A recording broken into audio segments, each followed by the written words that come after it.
Namaste, Jai Bharat. We have seen in the news that Bangladesh is burning. We already know that Bangladesh is burning because of the political party NCP and the youth. These are all surface level stories. These are all surface level stories. But why? There should be some deep level. There's some depth behind the surface level. It's correct Bangladesh is burning.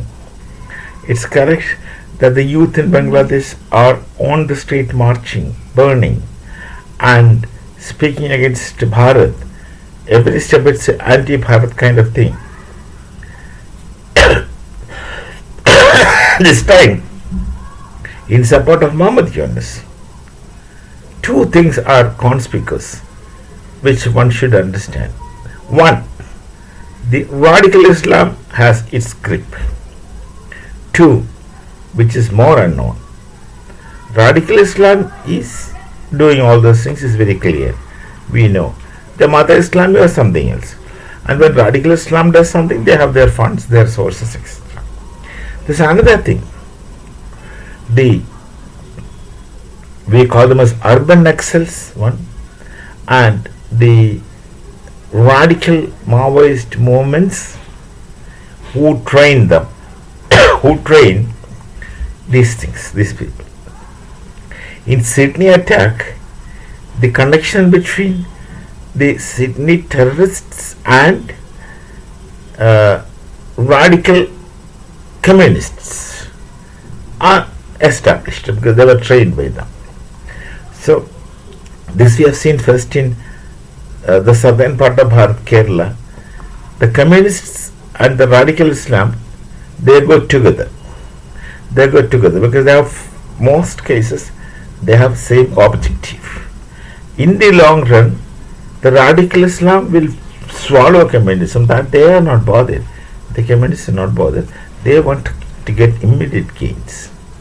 But radical Islam is slowly capturing. So there is this nexus between communist extremism.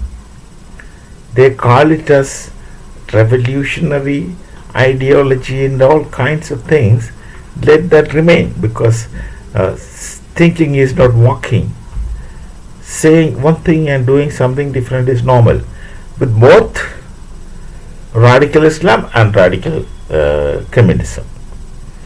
Communist radicals are normal to communist theoreticians with the belief that they are aspiring for revolution. But the concept of revolution in Marx is entirely different from the kind of radicalism the communists are practicing. Now these two people are together. They help one another. That's one point which people miss. And there is obviously, as everyone knows, we all know, that there is a hand of deep state behind. The interests of some people like US, they would like to interfere in everyone's affair because they want things as they want. They want things in the world to happen as they wish, to their convenience. To their convenience in the sense, not really in the interest of the America as a state, but those who rule America. As in many cases, that is the case. So all these things makes Bangladesh a burning pot with direction. No, with no direction, absolutely. They are senseless practically and directionless. They do things but they don't know what they are doing and who is benefited out of it. These people have no idea. Students mostly, they have a muscle thinking, not mind thinking. They're very emotionally jumping in.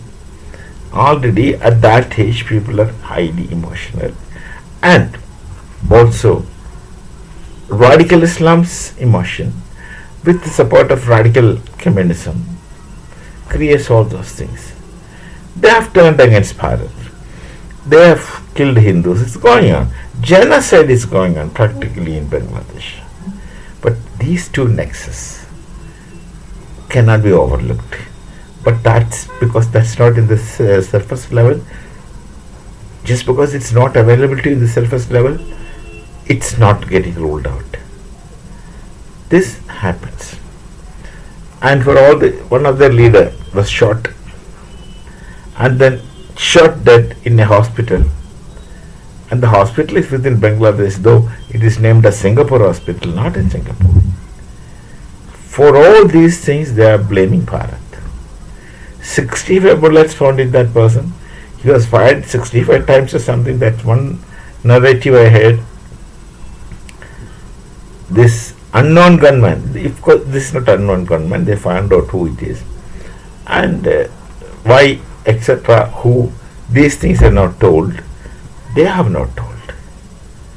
But the people out there in the street blame Bharat for it. Well, if you think logically, it's very clear and conspicuous that Bharat shall have nothing to do with this kind of things. They don't, if at all, go around firing hundreds of rounds to people. That's a typical jihadi mindset. Not a trained assassin, if any. We shall meet again. Namaste. Jai Bharat, Jai Siya Ram.